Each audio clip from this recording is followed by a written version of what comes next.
নেতারহাটে এসে আপনারা এই ডাকবাংলোতেও থাকতে পারেন। 2017 সালে আমরা যখন কলেজের পিকনিকে এসেছিলাম তখন এখানেই ছিলাম।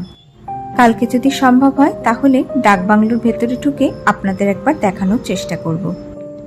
এই যে সোজা রাস্তাটি দেখছেন, এটাই হচ্ছে প্রভাত বিহারে যাওয়ার রাস্তা। আমরা এই রাস্তা ধরেই হেঁটে হেঁটে এখানে এসেছি। দাঁড়ান, আপনাদের একটু এই পাশটা ভালো করে দেখাই।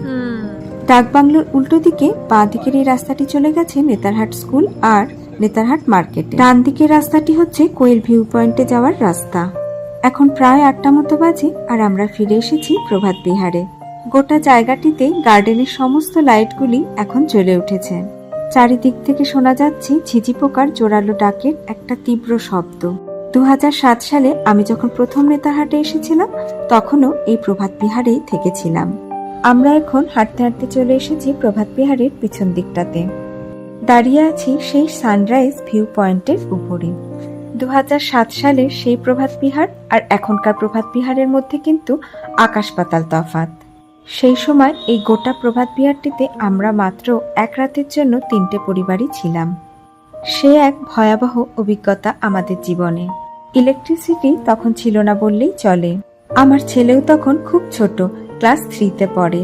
সন্ধ্যে থেকে সকাল পর্যন্ত গোটা রাতটাই আমরা মোমবাতির আলোতে কাটিয়েছিলাম।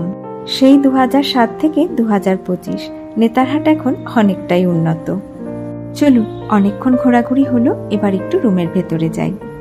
ফার্স্ট ফ্লোরের এই সামনের রুমটি হচ্ছে আমাদের রুম। এখন প্রায় 8:30 মতো বাজে। এবার ডিনারের অর্ডারটা আমাদের দিয়ে দিতে হবে। অবেলায় লাঞ্চ করেছিলাম বলে জানেন দুজনেরই খুব একটা খিদে ছিল না।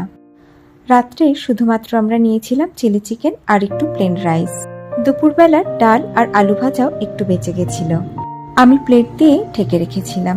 আর রুমে তো এসি চলছিলই, তাই কোনো রকম অসুবিধা হয়নি।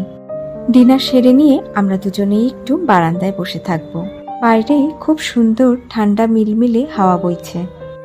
তাহলে চলুন, এই বারান্দায় বসেই আমি আজকের এই ভিডিওটি শেষ করছি। যদি আমার এই ব্লগটি আপনাদের ভালো লেগে থাকে তাহলে লাইক, কমেন্ট আর সাবস্ক্রাইব করার অনুরোধ রইল। সবাই খুব ভালো থাকবেন, সুস্থ থাকবেন আর আনন্দে থাকবেন। দেখা হচ্ছে খুব শিগগিরই আমার নেক্সট আরেকটি ব্লগে।